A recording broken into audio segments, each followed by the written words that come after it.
Welcome to Sheet Leveler. I'm Lee and I'm here to help you master Excel in an easy and efficient way.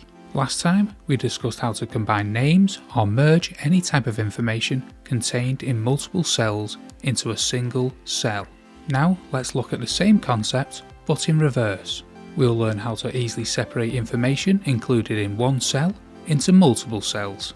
We'll use the data table as an example and look at how to separate the full name that appears in a single cell into two cells, a first and last name. To do this in the simplest way possible and to avoid manual typing, first select the data you want to separate.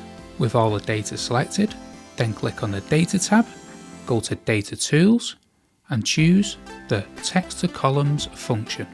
On the next window, choose the Delimited option, then tick the box for both comma and the space.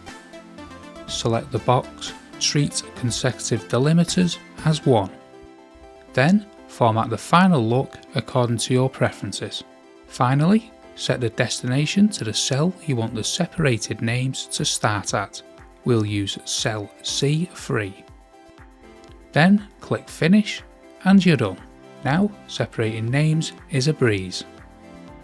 If you found this tutorial helpful, why not give us a like and check out the other video tutorials available from Sheet Leveler. We'd love to have you join us by hitting the subscribe button and start your journey of learning to excel like a boss. Thanks for watching and I'll see you in the next video.